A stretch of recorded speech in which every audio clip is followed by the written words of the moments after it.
Alright, today we're talking about Dolemite, and I waited a while to do this one. If you haven't seen my one on P.D. Wheatstraw and Human Tornado, I suggest you check it out. And this movie was a game changer, especially for myself and guerrilla filmmakers, independent musicians.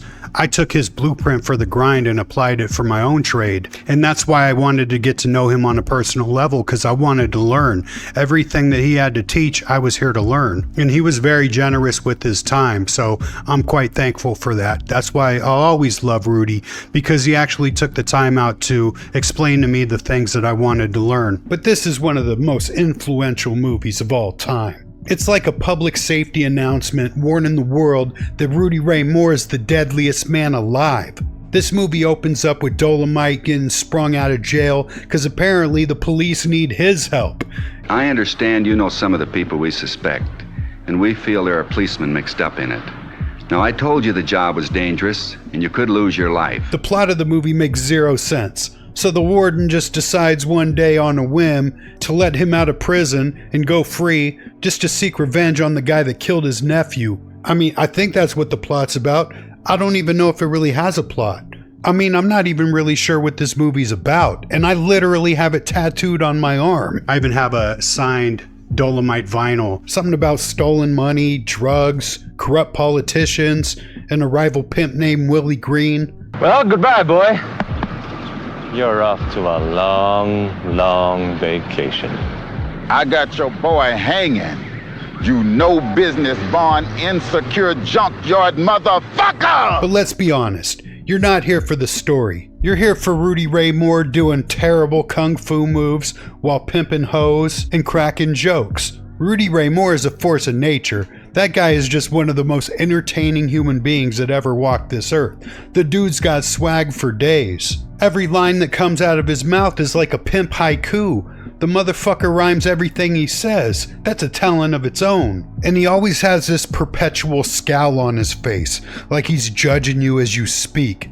The dude's got resting dick face, always uninterested, unless it's got pussy or money attached to it. No shit, baby. I can dig In it. his fight scenes, oh buddy, his fighting style is part slap, part spin kick, and 90% yelling, while his stunt double does all the work. And shout out to the Dolemite girls, all-girl army of kung fu killers. These ladies are like who Charlie's Angels wish they were. It's like Dolemite runs this crazy kung fu sex cult. He's like if Charles Manson had an afro and polyester bell-bottoms. And the editing, it's held together with hope and cocaine. People get shot in the chest and fall over 5 seconds later. Scenes cut mid-sentence. You don't watch Dolemite, you survive it. In my early 20s, I used to make all my roommates watch this shit when we get really drunk. It would be like a test of endurance. I'd see who could last the longest.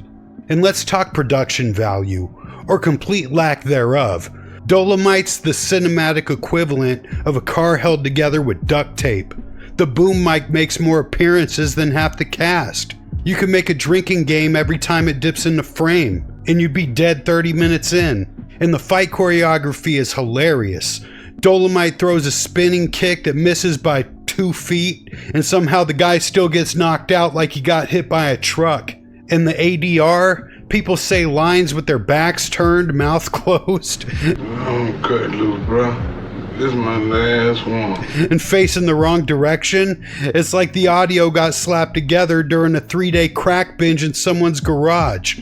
But that's the beautiful part. It works. It's chaos with charisma. Every janky cut, every bad punch, every visible boom mic just makes you love it more. This movie doesn't care about the rules. It's Rudy Ray Moore's world, and he's gonna shout rhymes, slap crooked cops, and seduce women in fur coats, whether it makes sense or not. Dolemite's so bad it's good. Nah, fuck that. It's so bad it's essential. It's the coolest movie you've ever seen. Rudy Ray Moore went into this movie with zero experience. He just decided one day, I want to make a movie. So he rounded up his whole crew of loyal soldiers, gave everyone a role, and they put this shit together by sheer force of will. You gotta love it. I mean, Eddie Murphy made a whole movie about the making of this movie. You know it's badass when this movie single-handedly resurrected Eddie Murphy's film career. The motherfucker'd been missing for like 20 years. And let's be honest, Eddie's great, but he ain't Rudy Ray Moore. Nobody is. Rudy had that raw, unfiltered, I don't give a fuck energy that can't be taught, can't be faked, and sure as hell can't be recreated. I'm gonna let them know that Dolemite is my name and fucking up motherfuckers is my game. But I give credit where it's due. Eddie didn't try to outshine Rudy, he just paid tribute. He showed respect. He brought Rudy's hustle to a new generation that's raised on Netflix. And he got nominated for a Golden Globe.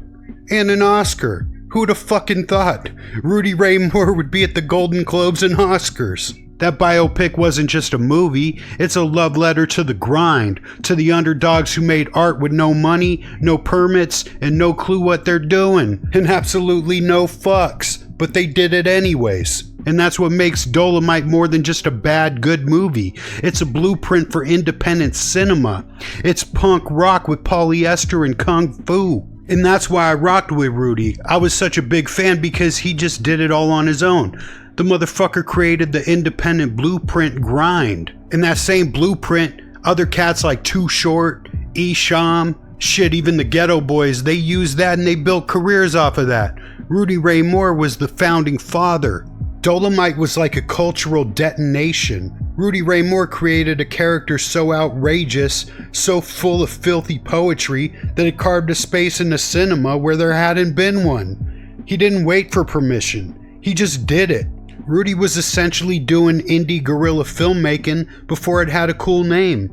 No studio backing, no polished takes, and the editing looks like it was done with a butter knife. But that's part of the charm. He turned low-budget jank into raw, electric entertainment. Movies like Black Dynamite, Pootie Tang, Jackie Brown, shit, even Kill Bill wear their blaxploitation influences like a gold medal. And Dolemite's right there at the center of that legacy. Tarantino doesn't exist without Dolemite. The Wayans don't exist without Dolemite.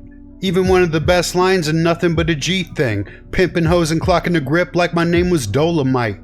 Hell, the whole Grindhouse revival owes him royalties. And I know the world's going crazy right now because they made a statue of a random black chick. That shit's just patronizing. You want to make a statement, build a fucking statue for Rudy Ray Moore. He deserves one. Rudy Ray Moore basically invented rap before rap was ever on vinyl. He was spitting rhymes full of swagger, sex, crime, and style. It's proto-hip-hop. Listen to the Signifying Monkey or Shine in the Great Titanic. These are rap verses before we were calling it rap. Big Daddy Kane, Snoop Dogg, 2 Live Crew, and Busta Rhymes have all worked with Rudy Ray Moore. Shit, even yours truly. I did like 6 songs with him.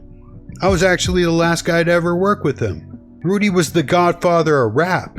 He didn't just kick open doors, he drop kicked them. Shit, even missed, but he still landed in history anyways. He was a DIY king and a cinematic outlaw. Dolemite isn't trying to be Citizen Kane. It's bad in all the right ways and brilliant in the ways you'd least expect. It's not about perfection, it's about spirit.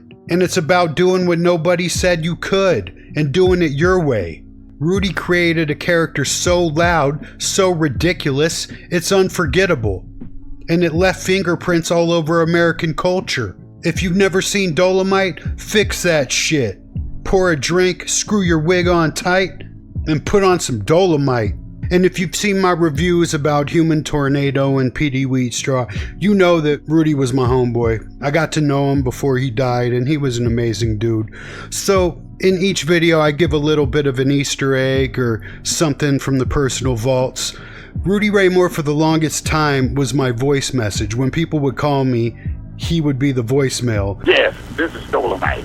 If you're looking for Daniel Jordan and you haven't found him, leave a message. And I always thought that shit was so funny. Anytime someone would call me, they'd be confused as hell. Like, why is Dolemite answering the phone? But that's the kind of guy he was. Very generous with his time. Anything you'd ask from him, if he could do it, he would. And that's why I love him. And as long as I'm alive, I'm going to always promote Dolemite's movies, Rudy Ray Moore as a person, and let the world know just what a great human being he was. So I hope you guys enjoy this video, especially to my friends out there that are part of Rudy's circle, and keep Rudy's name alive. So if you're a fan of Rudy, tell me some of your favorite works by him. But to the rest of you, I hope everyone stays safe, have a good night, watch some Dolemite, and God bless.